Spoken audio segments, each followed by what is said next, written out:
Yeah, good evening and welcome to I think the second to the last session of this student-led research club initiative, which we put together to build the capacity of research clubs within the country. And we are going to be having a last session of the manuscript writing module of this training. Today, we are going to be looking at something very important and critical in research in general. How do you get what your findings to the world? And how do you reference what others have done appropriately? So we're going to be looking at referencing and uh, publication navigation. How do you navigate the process of navigation? For those who have published before, you understand that writing is one aspect and getting through publication journeys is a different ball game. So you need to be trained to perfection in both writing as well as how do you use your manuscript in the right place so that you can read the right audience. And that's what we're going to be touching on today. And like I will always mention during the course of this training, that what we are training you for is not just for yourself, but also to be able to step this down to members of your club. And I'm going to make an announcement at the end of this session on this. So I'm sharing my screen. Please confirm if my screen is being seen. We can see it, yes. Please go ahead. Okay, thank you, Art. So the objective of this session is for you to understand the publication process. How do you prepare your manuscript? How do you respond to reviewers? And what are the chances that increase the acceptance of your manuscript? Of course, there is the aspect of referencing that will also touch on how do you reference and what's the importance of referencing. But before I go on, I would like to take the next 6 minutes for you to watch this video, this animation.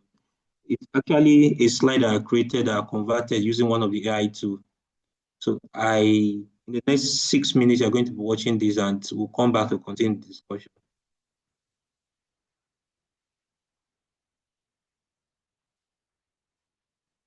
Sorry, please confirm that the audio of the is being heard. Audio not. There's no audio. Okay, right. Audio not heard. Okay, thank you. I need to reshare with audio. Thank you. Just a minute. So I'll stop sharing and reshare.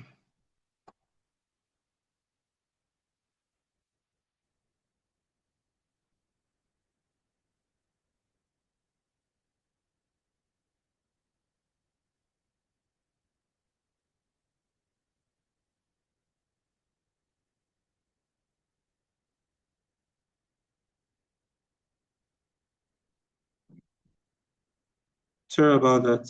I'm sure it's been heard now. Welcome to The Explainer. Let's jump right in. Today, we're diving... Sorry, is it being heard? Yes. Diving into a mostly reads straight out of a high-stakes medical thriller. You know, we usually picture scientific breakthroughs happening in these incredibly sterile labs. People in white coats with microscopes, pipettes, doing groundbreaking chemical reactions, right? But what happens when that part goes perfectly? The science is completely flawless, but the paperwork actually turns deadly. Just think about that for a second. What happens when a literal cure exists, but bad paperwork kills the patients? It is a genuinely chilling thought. In this explainer, we're going to unpack a real-world scenario from our source material where the medical science was completely spot on. The researchers did everything exactly right at the lab bench, but then human ego, internal squabbling, and just incredibly poor academic referencing caused an absolute disaster. We're going to see exactly how a life-saving discovery can literally vanish into thin air, all because of how it was typed up and shared. Okay, let's dive into this. Section 1, the malaria treatment gap. So to set the scene, for years there was this medication known as artemether lumefantrine, and it was the absolute gold standard for treating malaria. It was the go-to. But then doctors in clinical practice hit a really terrifying roadblock. They started realizing that a specific subpopulation of patients simply wasn't responding to it. Even with the absolute perfect appropriate dosing, the malaria just wasn't being cured. And when they looked at the data, it revealed why. These patients were missing a very specific receptor allele. Think of it kind of like a missing genetic puzzle piece that allows the drug to actually connect and do its job. Because they lacked it, the absolute best weapon we had against malaria was completely useless for them. Which brings us to Section 2, discovering the Dongoyaro cure. Now, faced with this incredibly deadly gap in treatment, researchers pivoted. They turned to traditional medicine and started looking at a local herb called Dongoyaro.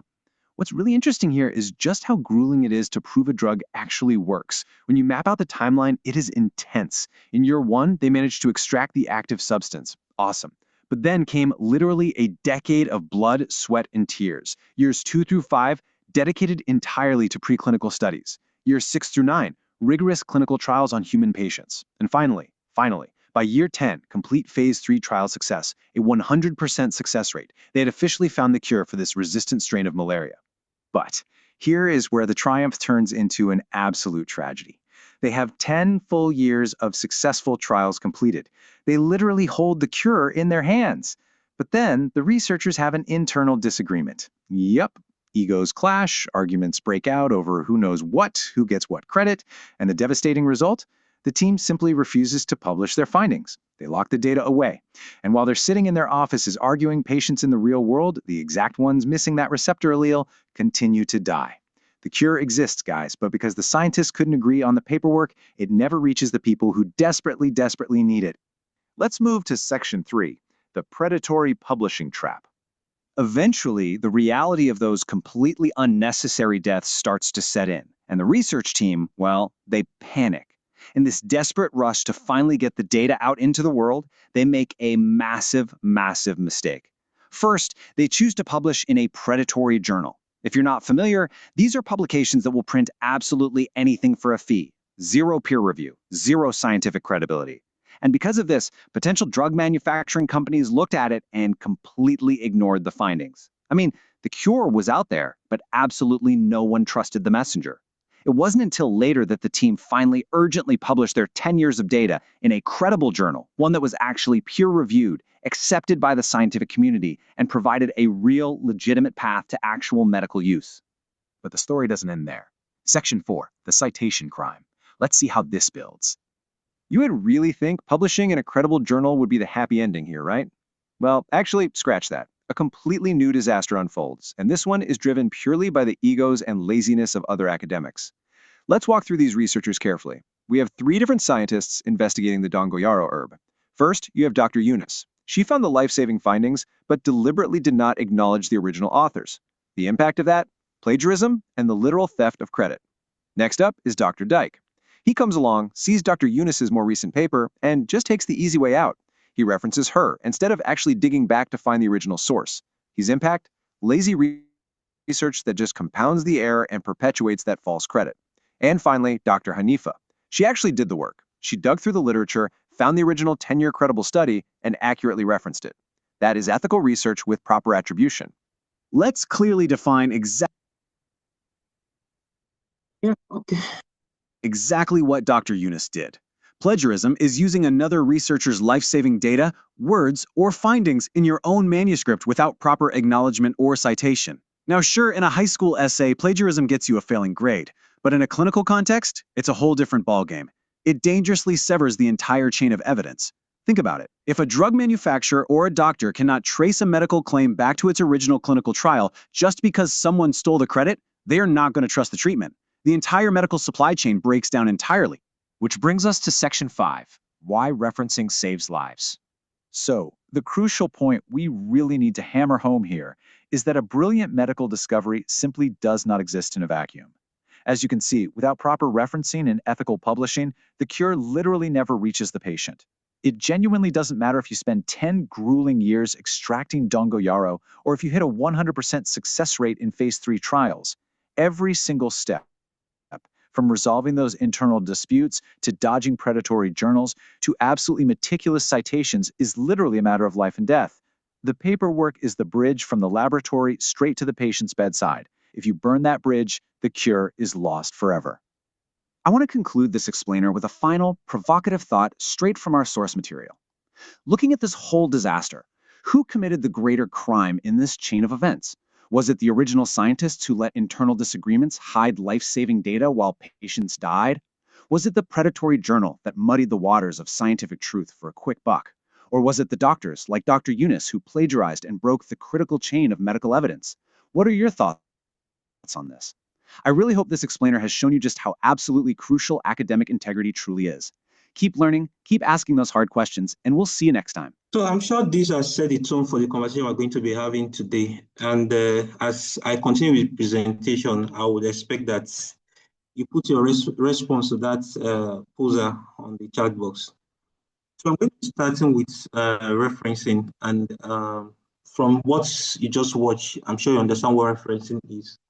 Reference is about acknowledging the work others have done, acknowledging the fact that the idea you are putting forth in your own manuscript originated from someone else. And failure to do that will mean that you are plagiarizing, you're taking somebody else's intellectual property as yours. We once mentioned during the course of the training that in the whole of your manuscript, almost 2/3 of your manuscript is other people's voices being heard through you. Your introduction essentially picks from what others have done and reference it, cite it for the purpose of what you are writing, puts the context of your own write-up within the space of what others have written. That also applies with literature review. In your methodology, more often than not, you're going to reference what others have done. Your result is essentially your own work, so you're not making reference there. But again, when you get to discussion section, you also need to cite what others have done. So essentially, you are bringing other people's thoughts into your own write-up and putting it together with what you find to make a conclusion. So there are many points at which you make use of what others have done. And without citing those places where your thoughts came from, where those thoughts came from, then what you'll be doing is plagiarizing. It will mean that you are stealing what others have done and passing it across as yours, which is not ethical. So referencing is key in manuscript writing and all that we do beyond manuscript. When you get an idea from someone, do not hesitate to acknowledge that such idea originated from a particular person. Yeah, just to mention here before we go on that when an idea comes from a particular person, it is ideal that you cite appropriately. But there are some things that do not need citation, what we call general knowledge. For example, saying that the word is spherical may not be referenced directly to someone because it's a general knowledge. And the way to differentiate between general knowledge and what needs to be cited is the fact that a general knowledge dates back years and it's come to be known generally by the general public as the truth, as the norm. But whenever you cannot ascribe something to be the norm, then you should look for where the idea originated from and cite appropriately. When you cite others, when you reference others, it also should give your reader some level of it demonstrates the level of review, the critical analysis you've done before you did your work. It shows the depth of research you've done when you cite appropriately what others have done. There are different forms of referencing style with their own unique features. And as we go on, I'm going to touch on them, but focus on one of those referencing style. So it's important to know that when you reference, the choice of reference you use for your manuscript usually will depend on which journal you are writing for. So many journals are going to specify the type of referencing style they use in their journal, and you're expected to follow that.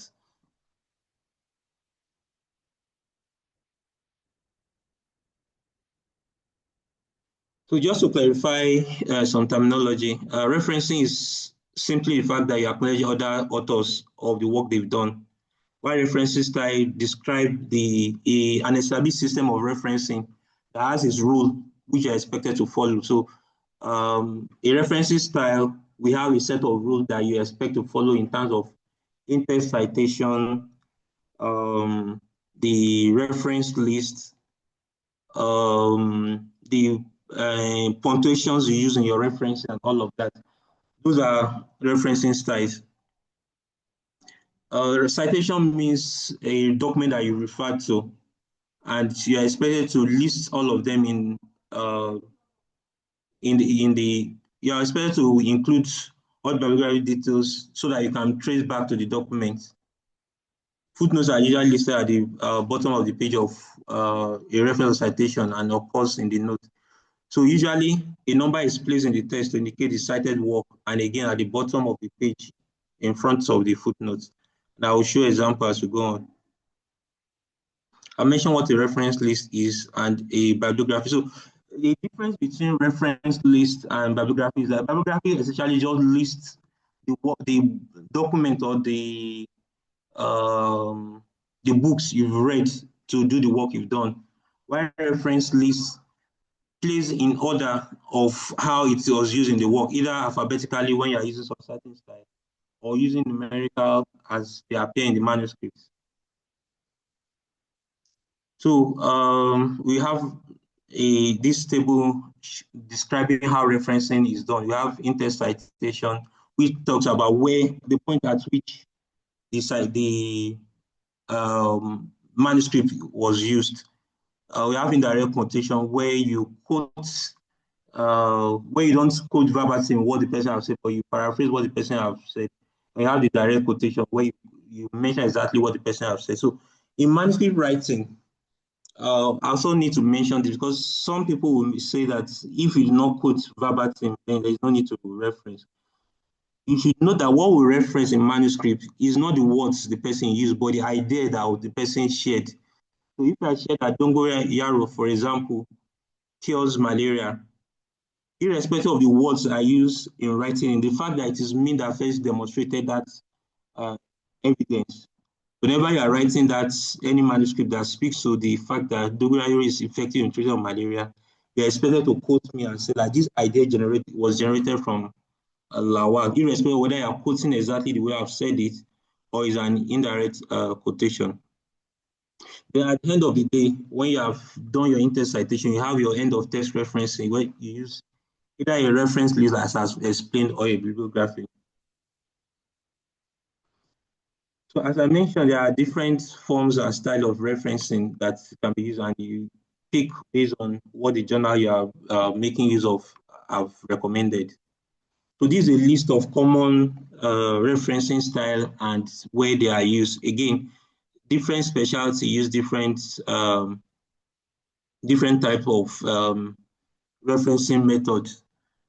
The two most common ones for us as medical personnel include Vancouver, Harvard, and sometimes AMA, that's American Medical Association. So those are the common ones we use. So I'll just focus on Vancouver. Vancouver was described by the international ICMGE, that's,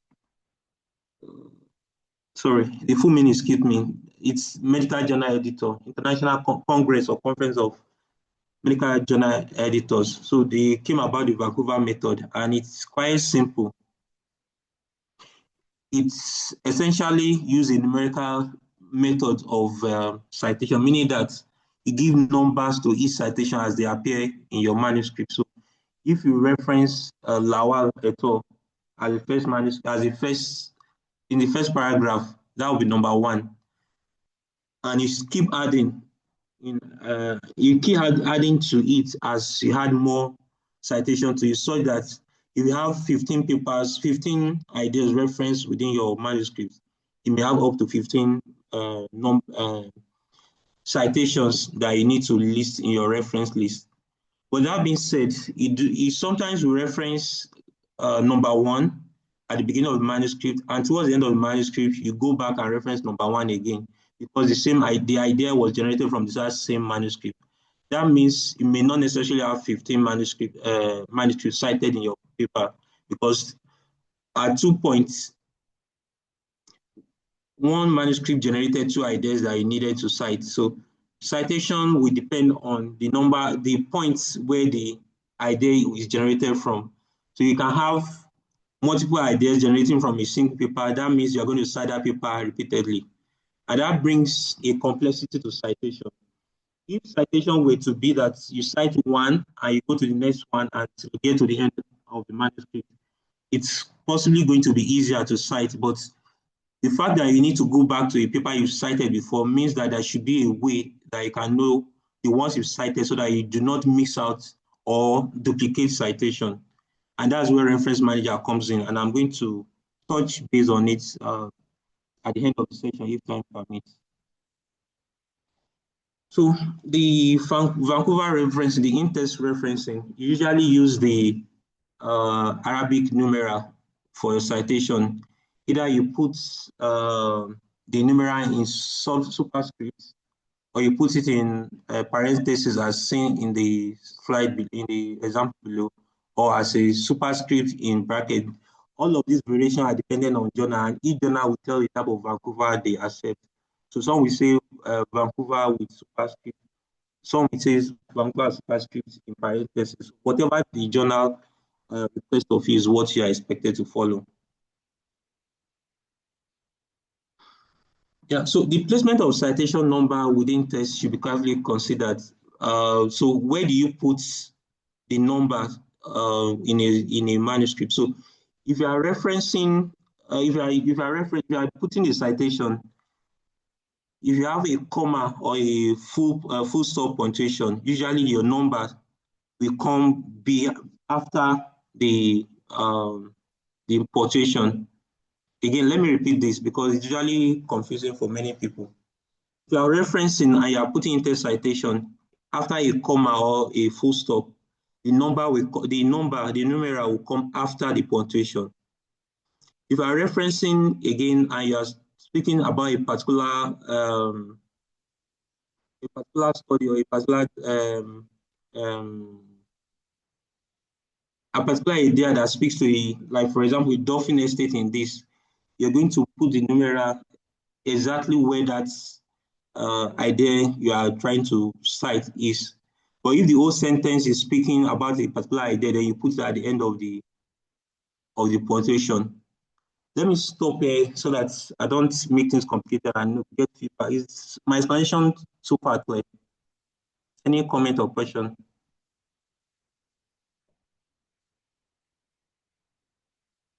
All right, thank you. So let's continue.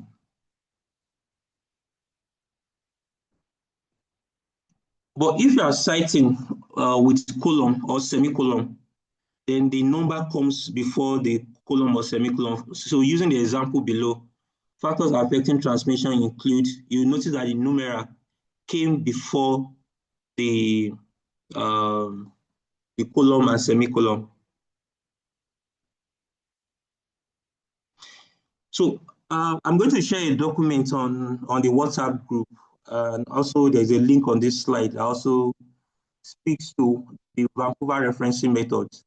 All the rules, there are many rules that you need to follow when you are citing using any of these referencing style. And what I usually do is when I'm doing such referencing, I go to the documents or that supports the referencing style and be sure that I've cited using those rules. But what I've mentioned generally are the basic rules that I use in citation. In your reference list as well, there are rules that you use in writing your reference list. For example, for Vancouver, you write the last name, you write the initials and a full stop, the title of the manuscript, the publisher, the issue and the date, the issue and volume, and the page, and you don't write page in full. So there are rules that you need to follow, and you need to be sure that you are following the rules the way it is expected. And on this slide, even though I've hidden them, these rules are already on the slide, which will be shared with you, which you can also go through each of them. But for benefit of time, which I think you're not doing well with, I'll skip that so that you can go through it. But if there are questions at the end of the day, I can come back and revert to that. I'd like to see hands up if any of our talented reference managers have requested us. Is there anyone that have reference manager on his or her system? Use your e-hand to indicate that you do, or put message in the chat box. Okay, only one person. So let me continue. Thank you very much, Obinwani. Let me continue with the presentation, then we'll come back to reference manager later. So this is the Vancouver referencing guidance that I mentioned, which will be available to you. So let's go into the publication journey. How do you get your work published? We've looked at the importance of publishing, how not publishing your work can actually be a cause of death for people that requires that finding for cure of their ailment. So publishing your work is not optional. Once you do a research, you've involved humans in doing your research or whatever form of research you've done. Hiding the finding of a research, be it positive or negative finding, is unethical, and you're possibly harming or limiting this treatment of a particular person based on the fact that you did not publish your finding. If you have a negative finding, you may, and you decide not to publish, you may end up allowing others to expose individuals to similar research work, given that they are not aware that the research work has been done before and it was negative. So they are going to want to repeat it, and that will be unnecessary harm on the person that that will be involved in that form of research. And the video we watched showed how not publishing a positive finding can be inimical to people. So having completed your research work, you are expected to draft a manuscript the way we've described. You're expected to publish your manuscript, draft your manuscript based on what you've learned over the last couple of weeks. Then when you're done writing your manuscript, it's a good practice for you to share your work with colleagues, with other authors, with people around you to do a review. Because there is something that's usually said that when you read what you've done, you are likely to be reading it in the right way. Even if what is written is inaccurate, you're likely going to be reading what is accurate without taking note of the error. But when another eye sets on it, the person is likely to pick the error that you've missed. Then the next thing is for you to pick an appropriate journal. And I'm going to be going deep into each of these.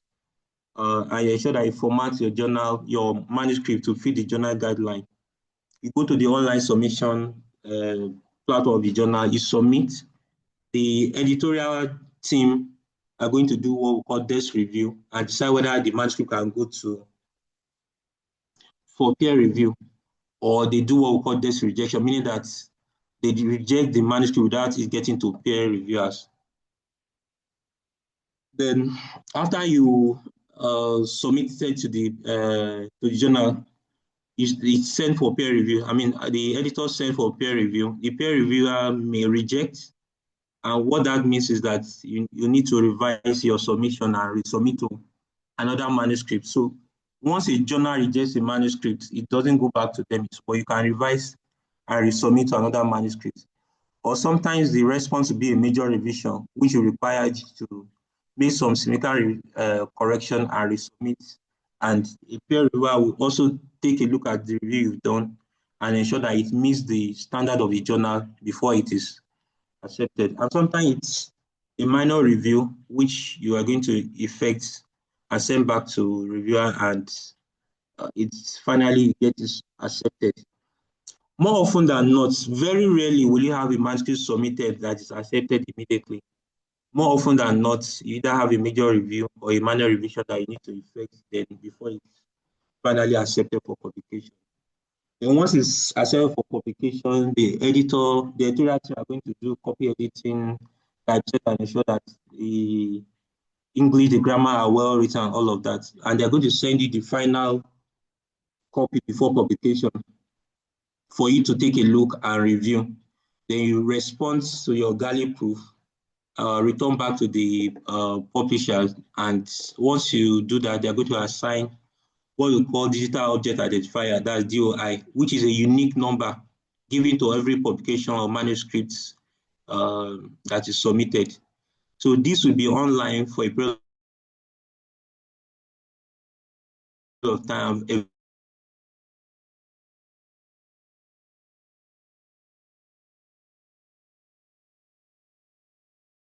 manuscript will be seen. Then finally, you have a manuscript published for you to disseminate and engage the public with. So that's the journey in general. So I've given you an overview of what the journey is. So we're now going to go in depth into each for us to have a better grasp of all of this. I'm not going to go into details why we publish. I'm sure you all know why we publish, and the video have explained that earlier. So what are the type of publications that we make? We have original research articles, which is when you do research work, you generate primary data, you write up your primary data and you publish it. That's original research article. It can be a review article in which you decide to review an area of knowledge, be it a systematic review, a scoping review, a narrative review, or whichever form of review. Just you put together the existing knowledge and putting it together in such a way that people can understand a perspective you want to share. Then you may have a situation where you have an uncommon presentation of a common condition, or a presentation of a rare condition in your own setting, that you want the world to know that this happened in my own setting.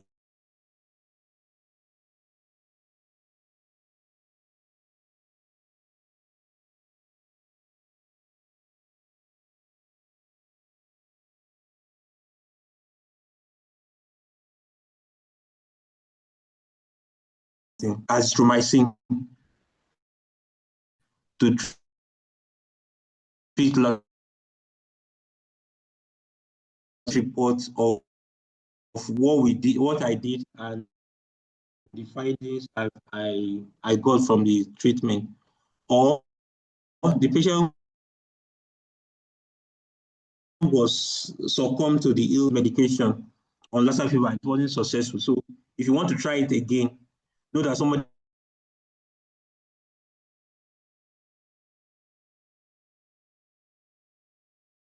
have done it, it wasn't successful, and that will inform patient for that condition. So be it positive successful, it can actually be a negative outcome as well. Yeah.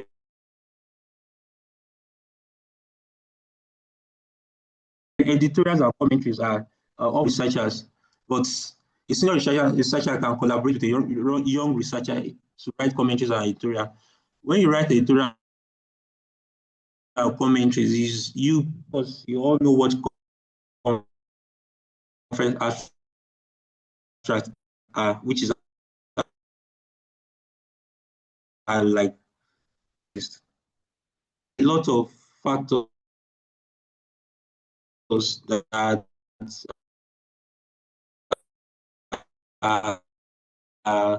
considered.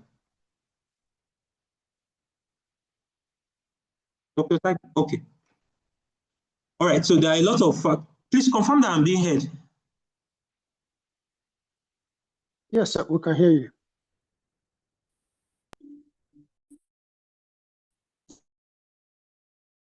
Dr. Sao? Okay, thank you, Adifa. Yeah. Yes, I can hear you. Okay.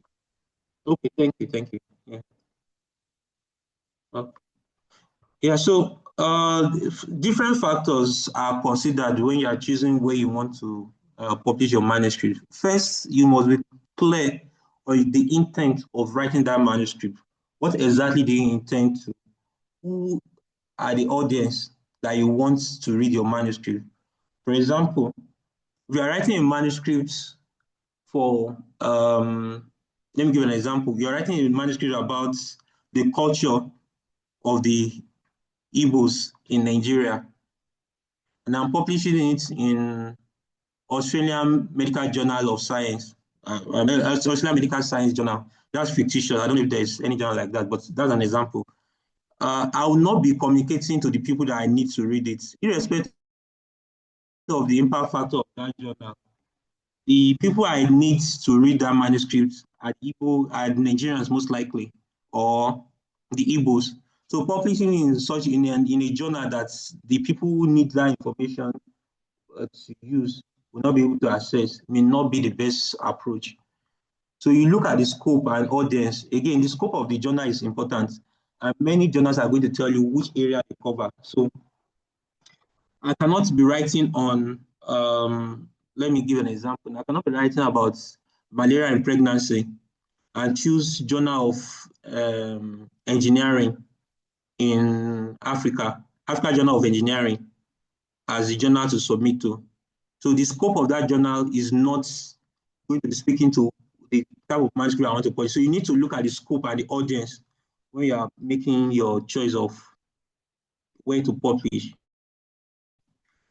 Then another key thing that if you look at is the impact factor and the indexing. The indexing is essentially talking about the data articles that study you. So there are many databases that index manuscripts. A quick example is PubMed,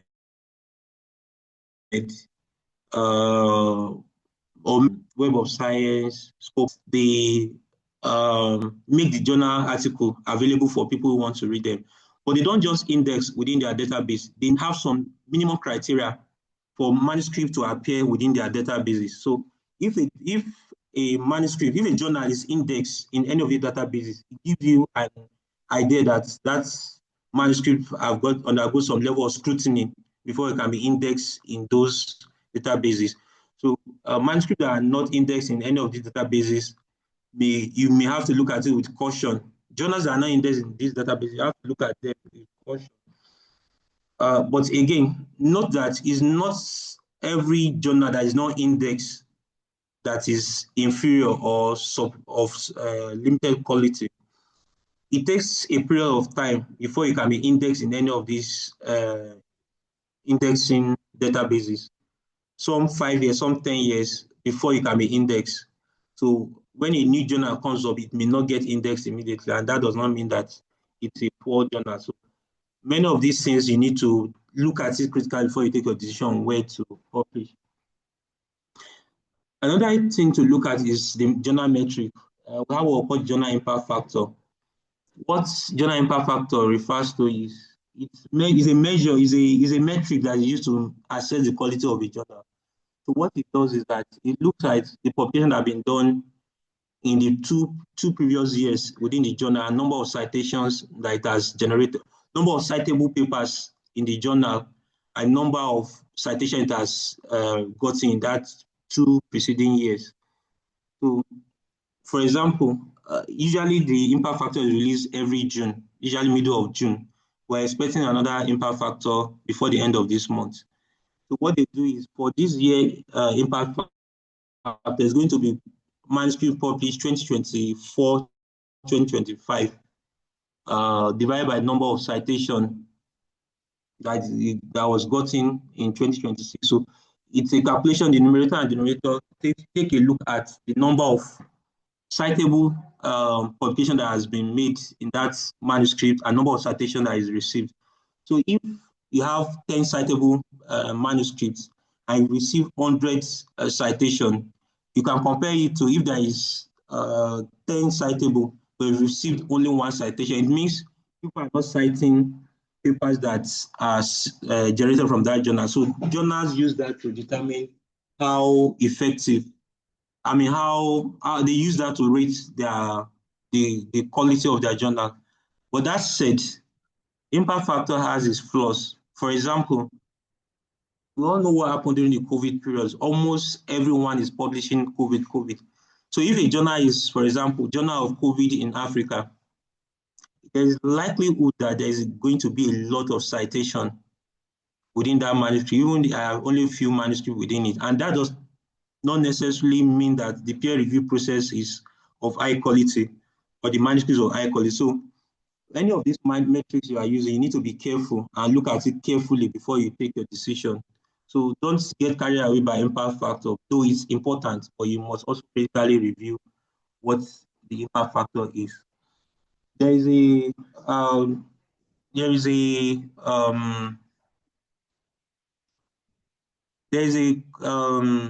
excuse me.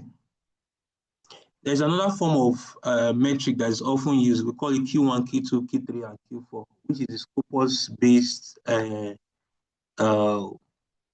metric. It divides manuscripts in a particular area, journals in a particular area, into 4 quarters, so that the top ranking journals are Q1. The second ranked will be Q2, Q3 will be the third, and Q4 will be the lowest. Then there may be others who are Scopus index but have not been ranked. So usually, as we always say, we expect that publication from people that will change in Q1 and Q2 journal. Those are top of publication, and such journals are journals that take their peer review process critical. They are strong on peer review process, and they will not take any form of manuscript that does not meet the credibility of their journal. And usually such journals usually have high level of rejection, and they have high volume of submission as well. So when you get published in such type of journal, it's something that is worth celebrating. The another thing you should look at is whether it's a subscription based or is an open access. So there's nothing free in this world. Whatever you are doing, if you're not paying, it means somebody somewhere is paying for it. And that also applies in manuscript writing and publication.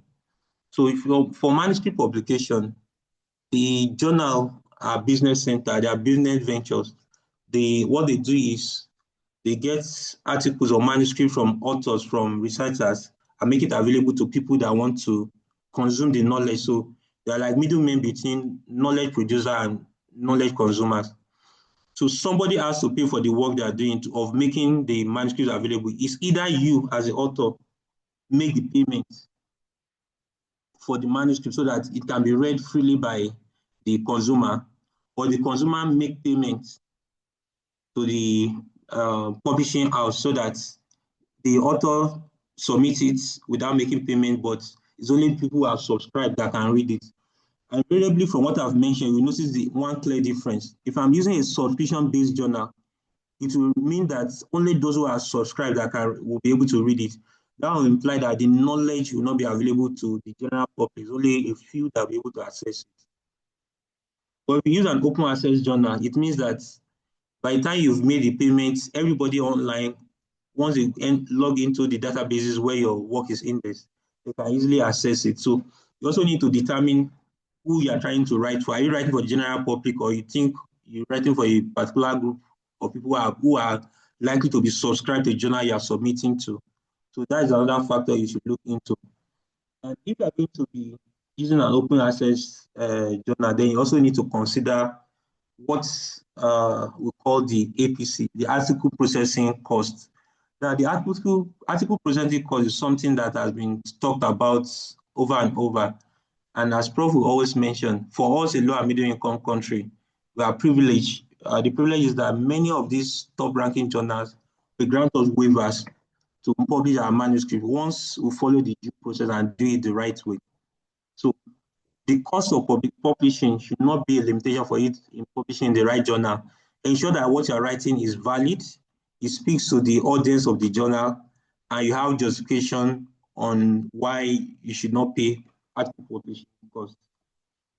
Again, we should not harp on the fact that we don't want to pay article processing charge at all times, because the journal pay for their hosting of manuscripts on their website, pay for their staff and all of that. So they need money to run their businesses as well. So when you do a work that is possibly supported by grants, you should not hesitate to pay article processing charges, because those are things that support the journal to continue to produce knowledge, to continue to make knowledge available, and ensure that the level and scrutiny they give to the work they do is sustained. So it's a two-way thing. When you don't have funding, you can seek for waiver, but when you have funding for your manuscript, please do not hesitate to spend money to support the journal. Then when you also look at the author's guideline when you want to choose your journal. I've touched on all of this. It's just saying. So There's also another thing I will touch on, which is you deciding where you want to submit your manuscript. How do you find a journal that's appropriate? There's one we call Write, Think, and Submit.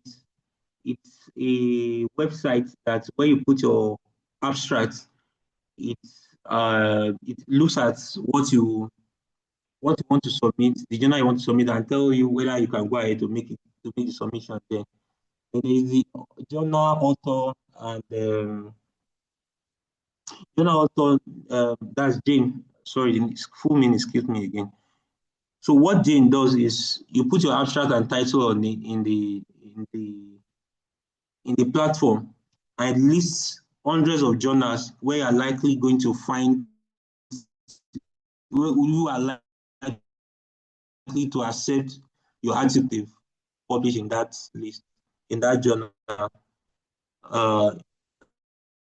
The journals that so publish your similar work and the likelihood of them accepting your work. Then we have to explain what a predatory journal is. In some years past, is to so that as authors can go through the bear list and see journals that appear there and avoid the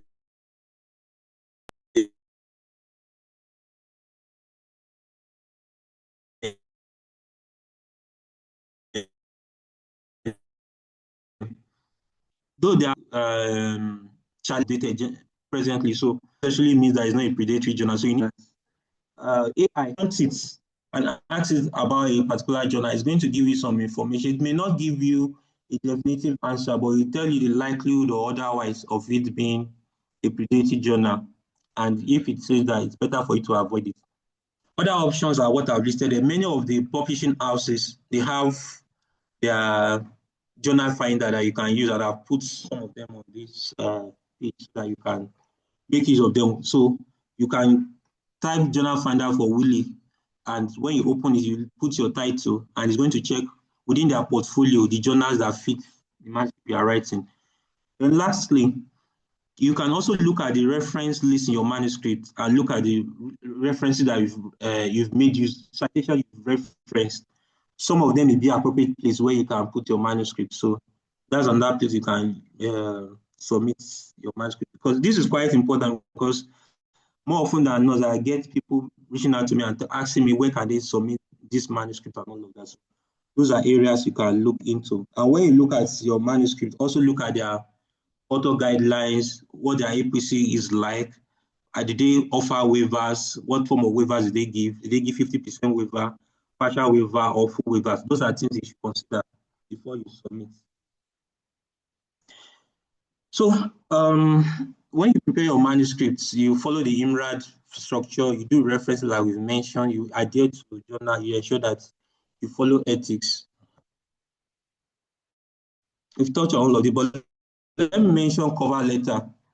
Cover letter is the letter that you write to the editor when you are writing your manuscript. You give a summary of what the work you want published in their manuscript is all about, the title of the work, the key findings within your work, and how relevant it is to the audience of the author of the manuscript. It's also important you mention in your cover letter that all authors have reviewed the manuscript and have accepted it for publication in that manuscript, and that it has not been published in any other journal. So these are key things you put in your cover letter. And let me tell you, I mentioned desk rejection earlier. Many a time, your cover letter will determine whether you have a desk rejection or not. If you write a cover letter that is attractive and speaks to the importance of your paper, the editor will be more than likely to want to proceed to push your paper to peer review. But if you write a cover letter that does not capture the essence of your manuscript, then they don't see the importance of it. And they have, especially for these Q1, Q2 journals that have multiple submissions, you may just push it aside and give you a desk rejection. So usually your submission will be very few journals. I mean, in these days, very few journals require to just submit through email submission. More often than not, they have a platform where you are supposed to log in, subscribe to, and put in all the documents that your manuscript itself, the figures and supplementary data.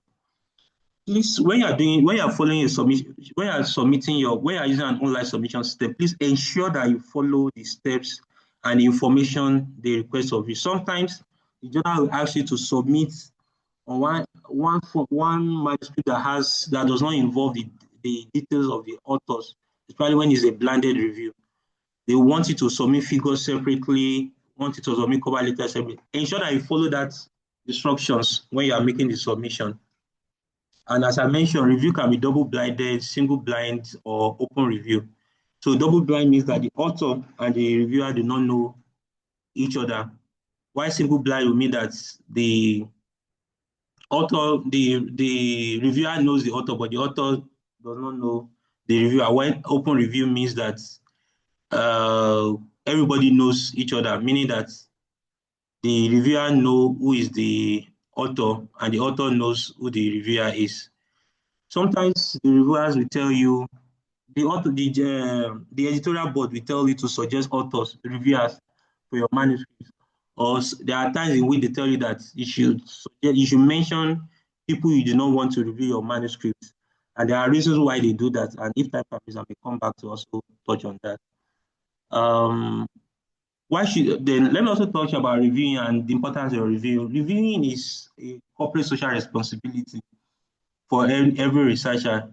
It is you playing a role to ensure that you serve as a gatekeeper to ensure that the quality of manuscript that gets to the general public is of good quality. And as such, evidence that is being used to inform clinical decision is one that has undergo due scrutiny.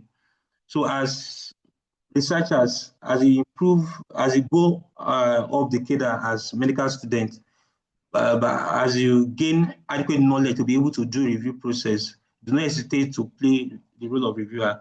And there are many benefits that come with reviewing manuscripts.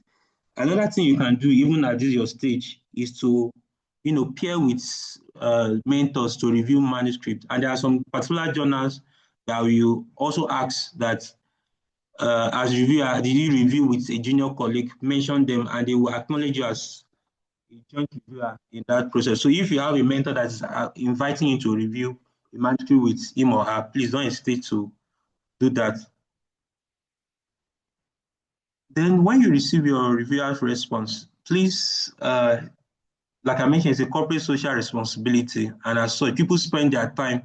Sometimes I stay overnight, not sleeping, because I want to submit a manuscript that I reviewed before the deadline elapses. So people spend their time trying to put in their best to improve the quality of your manuscripts. So when you are responding, irrespective of how you feel about the review, please be polite with the response you give and ensure that each point the reviewer have raised, you respond to it.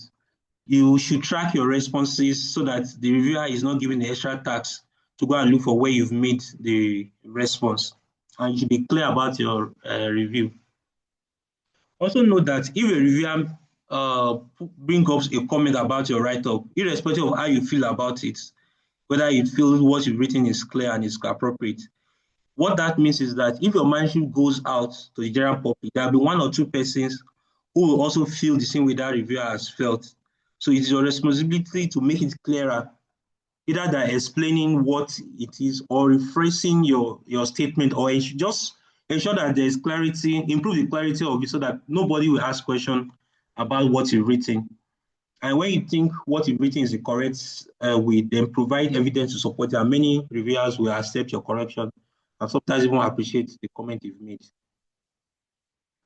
Yeah, so when I did the overview, I've already mentioned this.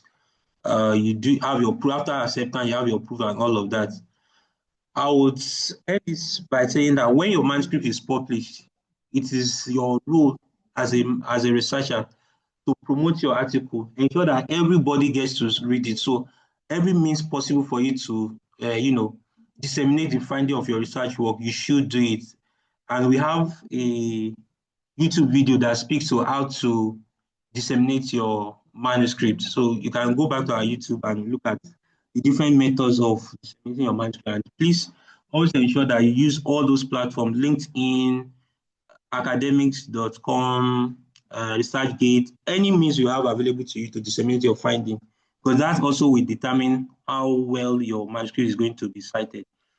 And also, publication is not a main job. You can just imagine what we've gone through over the last few months, talking about writing, understanding how to write introduction, to discussion, to how to make submission, all of that. So if eventually your work is published, please celebrate yourself, take a wine, take a wine, pop a wine and enjoy and rejoice for what you've done. Pat yourself on the back and start preparing for the next publication. Also, ensure that your publication is accurately indexed or listed in your ORCID page. You have it in your Google Scholar page as well. All your pages, your Web of Science page, ensure that everywhere where you are subscribed on, you give visibility to your publication, because that will influence the type of reception your work will get. It also plays a role in people inviting you to come and make publication, or to come and present your work, or inviting you to collaborate on similar work. So let's touch base on what are the pitfalls and summarize and end the session. What are the pitfalls? If you write a manuscript that doesn't have a clear research question, the reviewer is struggling to know what exactly you are trying to answer in your manuscript. Irrespective of how good your work is, you're likely to face a rejection. If you not adequately capture the method and statistics, the statistical method is not clear, then very likely your work will be rejected. And if you not follow the general instruction, you're likely to have a rejection. Then if your discussion or your claim is overreaching, if your discussion is weak or your claim is overreaching, then you either have a major review or a rejection actually. So what are the success tips? First, start writing early, because like I always say, writing is an art. It's a science and an art. It's a science in the sense that we have some rules to follow, like we've mentioned, that is the ABCD of writing. But it's an art in the sense that the more you write, the more you improve your art of writing, and you continue to improve. So the more writing you do, the better you have. Seek mentorship and join writing group, and that's why research clubs like yours is important. Write in groups, peer review your writings, give yourself feedback on how to improve your writing. And the early session of this training, we talk about the importance of mentorship. Reference managers are key. I've shared with you how to download it, and they are self-explanatory on how to use them. We may touch base on use of one of these before the end of the section. And aim for clarity and conciseness. You shouldn't be verbose. You shouldn't write so much. Volume is not quality. As a young researcher, we often think that when you write voluminous manuscript, it shows quality, but no, it doesn't. Conciseness, there is what we call the Hemingway of writing. Concise and brief is what is important. When you write and you review, I think that when you remove that aspect of what you've written, the knowledge you are trying to pass will still be passed. Then I think you should remove that aspect. It's not useful. Always get your manuscript review. Do not compromise the truth. Check your grammar. Do not submit any manuscript without passing you through any of these grammar checks, be it Grammarly and all of that. Even when you do, it may still have some error, but at least ensure you pass it through one. Mention why you need somebody to review your manuscript before you submit and all of that. Yeah, I'll stop here and get feedback on it, and maybe comment from Dr. Sawa and Prof. Then spend 2 or 3 minutes to go to Zotero.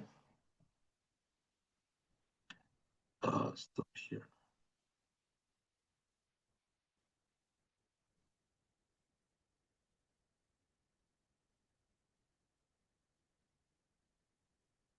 Hello. Any question, any comments? Anyone with a question? Anyone with a question, please?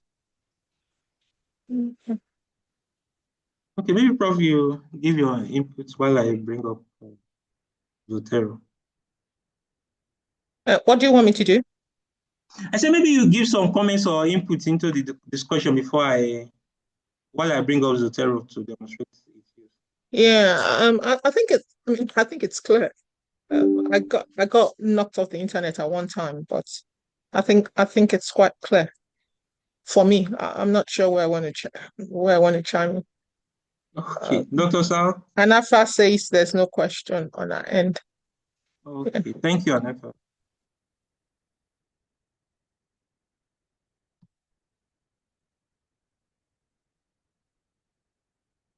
Okay, if there are no questions, the poster I posted earlier, what do you think about it? Who did the wrong thing? Is it the researchers that refused to publish, the person that plagiarized, the citation that was not well done, and all of that? So I think I can have comment on that. You can unmute and speak on that. I'm still trying to bring up the Zotero. So at least I'll expect everyone to have something to say. I'll take it one after the other. Abubakar, what do you think was wrong? Abubakar's gone. Yes, okay. Amer, Yahaya, who was wrong and what was the crime the person committed for you? Yeah. Good evening, ma. Yeah, good Please, evening. please, I'm sorry, I joined the meeting late, so I didn't really see the picture. So I don't have an Okay, answer. all right. Arnold Kura, what's your comment? All right, good evening, everyone. So Good evening. based on this lecture we just had, I think the researcher is at fault because the researcher did not do a proper research before publishing her work. Thank you. I know. But- I know the scenario showed that they did an excellent work. They did excellent work, but they put it under the table for years because of fighting for some things. So it's not because they didn't do their work. They did excellent work. That was the crime. I mean, that was the scenario, but they didn't publish on Yeah. time. Yeah. All right. Chukwemeka. So that was a wrong guess. Arnold, that was a very wrong guess. Chukwemeka, yeah. Good evening, ma. Good evening, Good everyone. evening. Sorry, ma. I didn't follow through from the beginning. Okay. I joined late and I had my Late. battery Okay. ran down. Yes, I'm just hoping that this session everybody will confess. Who will know who came and knew the case so you can hear yourself. Sorry, ma. Abdusalam. Yes. Abdusalam. Abdusalam. So we do have some ghost presence also. Abdusalam is here, but he's not here in physical, he's here in the spirit. So I'm sure we won't hear him. Okay. Suleiman. Suleiman. Suleiman. Okay. Anifa. Anifa. Would you like to unmute?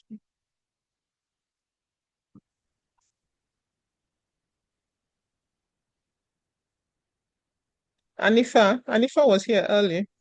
Can you I think unmute? she dropped Okay, she a said she message. can't speak where she is.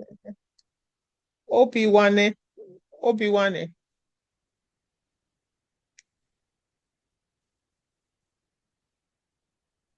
Okay, good evening, ma. So I think Dr. Eunice was for my own sort of understanding. I think Dr. Eunice is at fault for the act of plagiarism. Okay, why do you say he was at fault? Yes, What because was she it that he was the did? one, Dr. Pardon? Eunice was the one that I'm saying Dr. Eunice was the one that plagiarized without Yeah. giving proper citation. So I think she was at fault. Okay, that's one possible crime. Thank you. Who else is here? Timothy Oguntoye. Timothy, are you here? Yeah. Yes, ma'am. Good evening, ma'am. Yeah, did you see the Yeah. teaser? No, I had not joined by the time it was displayed. Ma'am. Okay. And then Wasila Yahaya, did you see the teaser? Wasila, any comments? No, ma'am. I don't have any comments. Okay, you also came late. Okay. All right. Okay. That's the yeah. Okay. Do we still have questions, or I can just demonstrate it, ma? Yes. You would answer the questions, right? Yeah. Yeah. Okay. Let me just make comment on the poster. Yeah. Everybody listed, apart from Dr. Anifa, has a fault, and the faults are as such. One, the authors themselves. One of the key things in authorship, and I think you should also learn this as a young researcher, is that whenever you're embarking on any research work, one of the things you should do as early as possible in the course of the research work is to clearly assign roles and clarify authorship.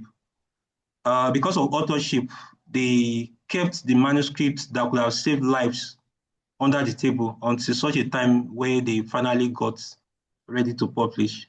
So that's one. Again, they published in predatory journal, and because of that, their work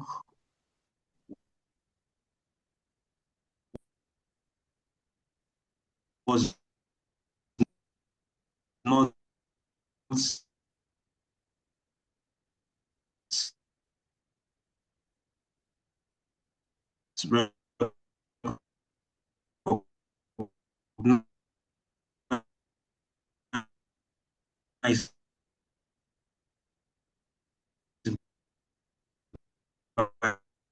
by people who have made use of it. Well, this is hypothetical, and the hypothetical story said that they now later published in.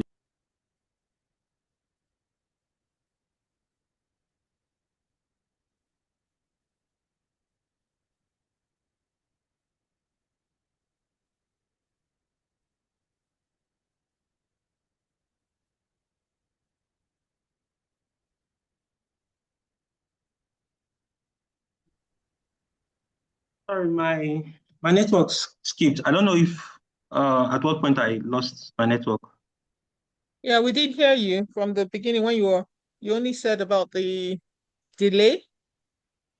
It Yeah, submitted okay. the manuscript and the plagiar. Yes, the delay, and then you didn't. So okay, yes. Yeah, we couldn't I hear was you. talking Yeah. about the fact that the short clip mentioned the fact that they republished in a new journal. I'm making it clear that that is actually not true in reality. You cannot republish a work that has been published already in a previous journal in another one, except it is withdrawn from that journal. So be careful before you make submission. Once you submit in a predatory journal, you're likely going to lose that data to that predatory journal. So you must be careful and do your due diligence when you're selecting papers. So that's another one. So they published in predatory journal, that's wrong. They kept the data for long. Then UNIS wanted to make reference and keep the person that actually did the work and ascribe the work to herself. That's plagiarism. So subsequent people that want to reference will start referencing her. That's another issue. So the person that did the work will be lost in the course of time. So that's why we always insist, and we are usually very strict to ensure that the person that generated the idea being referenced is properly cited, so that you don't make people lose what they worked for. Then lastly, I want to mention what we call secondary referencing. So there are times when you do secondary reference, and what that means is that Lawal has done a work. UNIS reference Lawal. So for whatever reason, we always like primary referencing.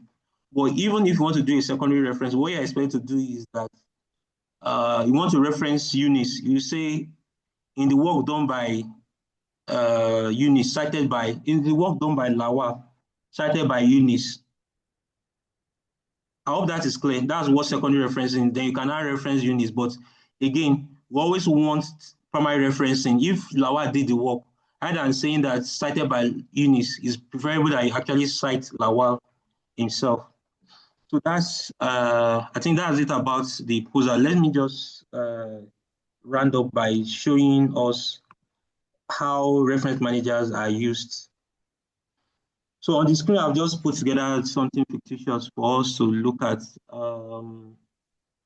I have my Zotero. So usually before you use Zotero, there are many referencing managers. We have Zotero, Mendeley, EndNote, and some couple of other ones too.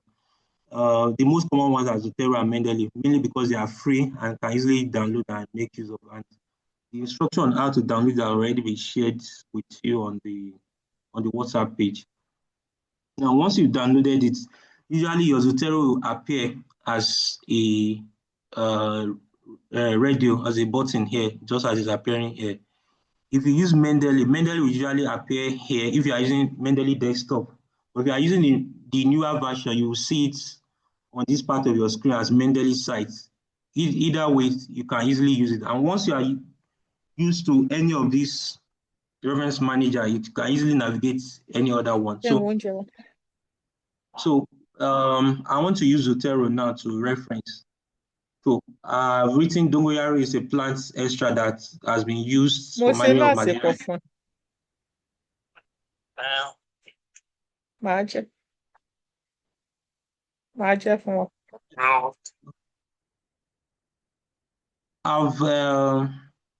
I've used I've written this statement now. This statement did not originate from me, so I need to cite it. So I'm going to go to add citation. I'm going to pick the appropriate method I want to use. Zotero will give me the methods. I'm going to pick it. So I'm picking Vancouver. Then I'm going to search for the manuscripts I want to. I don't know if this is still showing. What I'm doing is showing on the screen. It's showing. No. Okay. So I'm Well, just the written, your narrative is my showing. writing is yes. So it's not going to, except I go to reshare, it's not going to share what I'm doing on Zotero. But I just click on add and edit citation, and it's going to select a citation from I'm going to reference it. So the number has appeared here. So when I go to the next statement, if the statement is still arising from Lawal, I'm still going to go back. It's still arising from the same manuscript. I'm going to go back and click on it. But if it's from another article, I'm going to select the article and select, and it's going to appear as number 2. Then let me assume that this statement, this third statement is arising from the same manuscript as number 1. So I'm going to select that number 1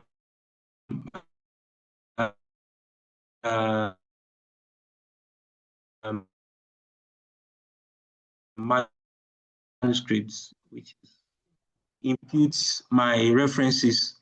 So I don't need to go to a paper and go and write out what manuscript number 1 is, number 2 is. Once manuscript is going to put it, add it to on the citation, Intel citation for me. So even if I've written to number 30 and I want to reference number, I'll just put the title of the manuscript and it's going to cite it for me. Now, I've intentionally made a mistake, an error on this manuscript. Can anybody spot where the error is? Anyone? Yeah. Hello? Anyone spot the error? Yes. Yeah, number 1, you should have placed the citation after the punctuation. Thank you very much. It shows you are following. So lastly, once you are done, all you need to do is to add citation, add a bibliography, and it's going to list the manuscript you referenced. So you can see the manuscript I've referenced. So I'll just need to put references, and that will be also the manager helped me manage my references. And if I like, I can go back and do some edits and change the reference style that I want to use. And it's going to automatically rearrange it for me. So that's essentially how to use Zotero. Of course, this is not exhaustive, and it's not a class of reference manager, so I won't be able to go into more details about it. But one good thing about reference manager is that they are easily learned. You can easily navigate it. And if you have something unclear, you can use any of the AI tool to explain how to do a particular aspect of the manuscript, of the, use this reference manager is going to address it for you. So as I was explaining earlier how Vancouver does, this is the surname, the initials, surname initials, and the last one will carry a full stop. Then the title of the manuscript, the journal. Usually, this is an error. Usually, journals will use the abbreviation. For Vancouver, I use the abbreviation rather than the full title of the journal. Then the year, the volume, the issue, and the page number. If it's some manuscripts do not have page number, some reference will not have page number. So that's why I said the document I'm going to be sharing with you, the Vancouver guideline, will tell you which type of reference should have page number, which does not necessarily need a page number. And there are some peculiarities of reference managers that you can use or decide not to use. So like this is showing where the date I cited it and where it's available from. There is a way you can edit your reference manager so that it doesn't add this to it. And lastly, before I round up, you take responsibility for your reference and not the reference manager, because sometimes the reference manager makes mistakes. So you need to look through your reference and ensure that it follows the format it should. Just like I give you an example now, Vancouver use journal abbreviation, and there is a list of medical journal abbreviation that you can also actually check online to know what is the appropriate abbreviation for each journal. So if your reference manager is giving you full, you may have to go back to ensure that you are using the appropriate abbreviation that is necessary for it.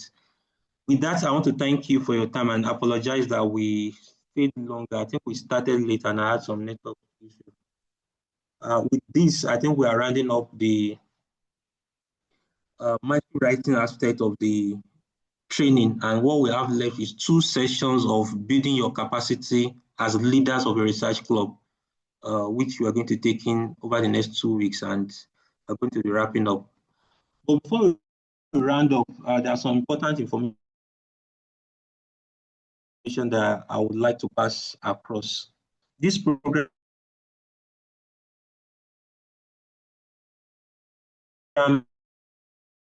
is a 13 weeks program to build your capacity to within your institution.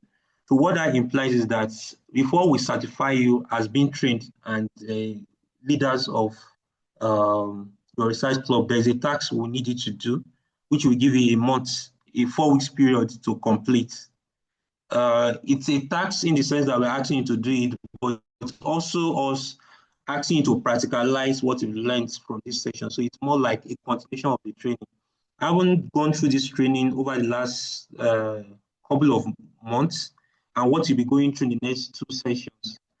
This knowledge you'll be putting together to do a step down of what you've learned in this training. So you're going to pick one of the modules. There are at least 3 from each school. So you're going to pick each of the module, create a slide, have a session within your research club, and do a training for your members of a research club and give a feedback of the session. So we're going to give you details of how you're going to give those feedback, but we expect that you pick an area where you want to step down, create your own slide, organize a session, teach your members, get feedback from your members, and we're going to be telling you what are the things you're going to give us feedback on from those your step down session. Then we also want you to have a session where you will share your vision and mission, just as we mentioned at the beginning of the training. You're expected to share your mission and vision with your research club members and possibly your programs, how you want your research club to run with your members. And again, we want a feedback on you completing that. So with that, we'll end the session and we'll possibly have a program where we'll celebrate you guys for as leaders that you have for your Velo Research Club. I think I would wrap it up on my hand from this point and maybe take comment from Dr. Sawa and Prof. Yeah, thank you. And thank you, Dr. Lawal. Excellent, excellent session. And congratulations to all of you that has stayed this far. Yes, I'm not usually comfortable with people being absent or present. You came as a group. We're seeing that with time, the group is disseminating and we're seeing only interested individuals come. Yours is an experiment. We'd learn and we'd tighten things. Please take the group work serious. What we're gonna do, your 4 weeks starts to count after the last session next week, because last session next week we'll be teaching you about TOT, how you're gonna do the step down, what does it entail? How do you get the people not just to come but also to learn? So your 4 weeks starts to count after that. We will try and follow up with you. So it's not just 4 weeks without contact, learn what you're doing, how far you're going. You come back even as a group and share your challenges. But it is only those that have gone through 4 weeks, the step down, that we will be celebrating. What happens at the end of the day is that you get your certificate, and we'll do a ceremony. We'll call our friends, you call your friends, we call a speaker. It's a ceremony of 1 hour. That like saying we're graduating you. So it'd be nice to have all your research club members also present. That's like we're celebrating and convocating you from the school. So I hope you would also be as excited as we are. 11 weeks is in Yoruba, we say it's not the work of a kid to do an 11 weeks program. You can see how with yourself you have trimmed down, not only in number, but you're seeing more and more people coming late. And then, of course, today we had a ghost present. It was there, but it wasn't there. So celebrating you, very proud of every one of you. It's not easy taking on leadership roles while in school, but you can never be the same when you've taken on leadership roles in school. Many people who take on leadership roles in school grow to be successful outside school because you're starting to all through with resilience, with motivation, with productivity. And those are the soft skills that takes you through life. I celebrate you once again. I look forward to engaging with you next week. Please don't be quiet. I don't like quiet classes, but that'll be the last class. And yeah, together we'll get this to the end. Thanks, everybody. And I hand over to Osal. Yeah.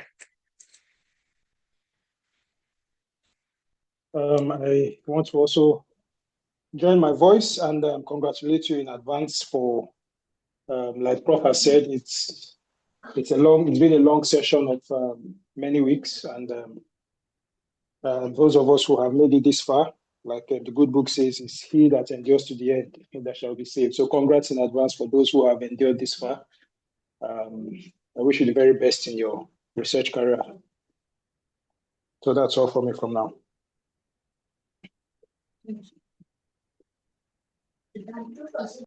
Right, Okay, good night, Doctor. everyone. Thank you. Good night, everybody. See you next week. Bye.